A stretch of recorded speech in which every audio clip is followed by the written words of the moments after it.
বাংলাদেশের সর্বশেষ গুরুত্বপূর্ণ আপডেটে এবং আজকের নিউজে আপনাকে স্বাগতম এবং শুরুতেই থাকছে আজকের সংবাদ শিরোনাম, পরে বিস্তারিত। আজ থেকে খুলছে প্রাথমিক বিদ্যালয়। প্রায় এক মাস বন্ধ থাকার পর আজ খুলছে দেশের সব প্রাথমিক বিদ্যালয়। শিশু কল্যাণ ট্রাস্ট পরিচালিত শিশু কল্যাণ প্রাথমিক বিদ্যালয়। মঙ্গলবার মন্ত্রণালয় থেকে প্রাথমিক বিদ্যালয় খুলে দেওয়ার একটি নির্দেশনা দেওয়া হয়েছে।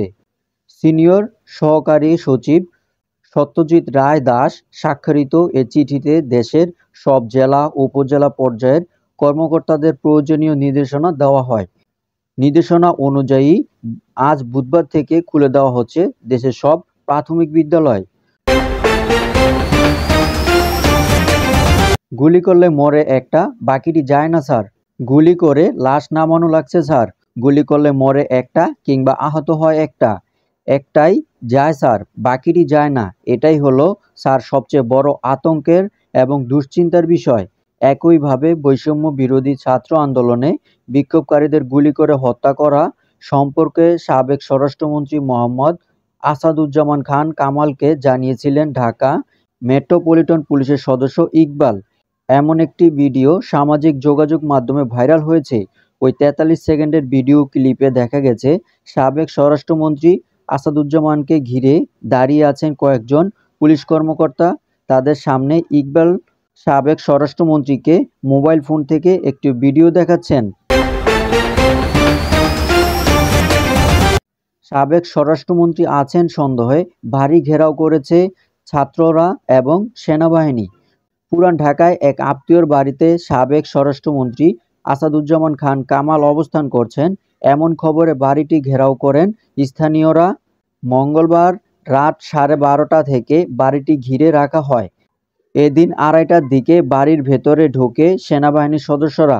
জানা গেছে পুরান ঢাকার গেন্ডারিয়া ডিআইটি প্লাট সতীশ সরকার রোডের ৩১ নম্বর বাড়িতে আসাদুজ্জামান খান কামাল পলাতক আছেন বলে এলাকাবাসী সন্দেহ করে। এরপর রাত 12:30 থেকে স্থানীয়রা বাড়িটি ঘিরে রেখে সেনাবাহিনীকে খবর দেন। খবর পাওয়ার পর সেনাবাহিনীর সদস্যরা ওই বাড়িতে ঢুকে প্রায় ১.৫ ঘন্টার বেশি তল্লাশি করেন, কিন্তু অনেক তল্লাশির পরও তাকে পাওয়া যায়নি। এবার বিস্তারিত।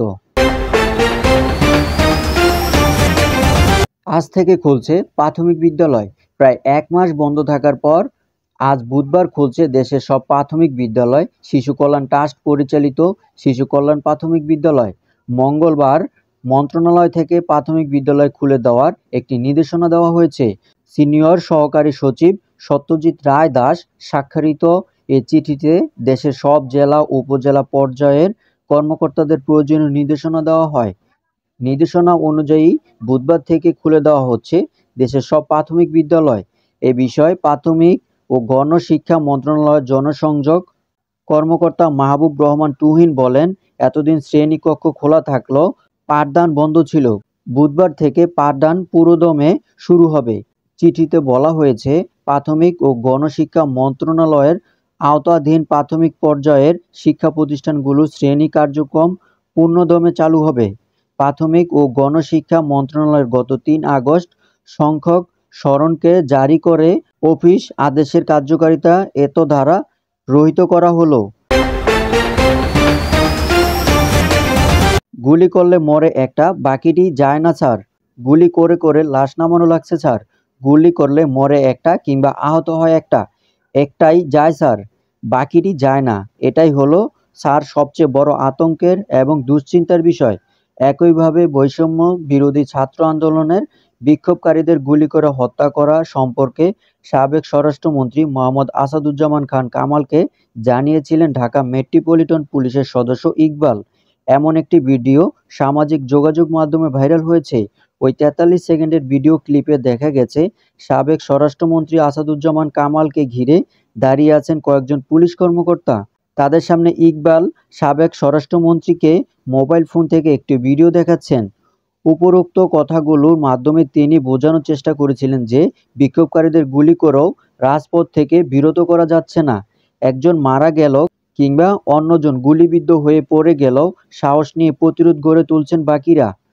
জুলাইয়ের মাঝামাঝি থেকে আগস্টের ৪ তারিখ পর্যন্ত কোটা সংস্কার আন্দোলনকে কেন্দ্র করে বিক্ষোভকারীদের উপর আইনশৃঙ্খলা বাহিনীর নির্বিচারে গুলি চালায়। ভিডিও ক্লিপটি সাবেক আইজিপি চৌধুরী আবদুল্লাহ আল মামুনের কাঁধের পেছন থেকে মোবাইল ফোন থেকে ধারণ করা হয়েছে। সাবেক স্বরাষ্ট্রমন্ত্রী নির্বিকারভাবে মনোযোগ দিয়ে ভিডিওটি দেখেন।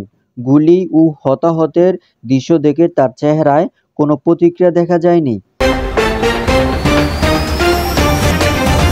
সাবেক স্বরাষ্ট্রমন্ত্রী আছেন সন্দেহে বাড়ি ঘেরাও করেছে এলাকাবাসীরা। পুরান ঢাকায় এক আত্মীয়র বাড়িতে সাবেক স্বরাষ্ট্রমন্ত্রী আসাদুজ্জামান কামাল অবস্থান করছেন এমন খবরে বাড়িটি ঘেরাও করেন স্থানীয়রা। মঙ্গলবার রাত 12:30 থেকে বাড়িটি ঘেরাও করে রাখা হয়। এদিন 2:30টার দিকে বাড়ির ভেতরে ঢোকে সেনাবাহিনীর সদস্যরা। জানা গেছে, পুরান ঢাকার গেন্ডারিয়া ডিআইটি প্লাট ২৫ সরকার রোডের ৩১ নম্বর বাড়িতে আসাদুজ্জামান কামাল পলাতক আছেন বলে এলাকাবাসী সন্দেহ করেন। এরপর রাত 12:30 থেকে স্থানীয়রা বাড়িটি ঘিরে রেখে সেনাবাহিনীকে খবর দেন। খবর পাওয়ার পর সেনাবাহিনীর সদস্যরা ওই বাড়িতে ঢুকে প্রায় ১.৫ ঘন্টা তল্লাশি করেন, কিন্তু অনেক তল্লাশির পরও তাকে পাওয়া যায়নি।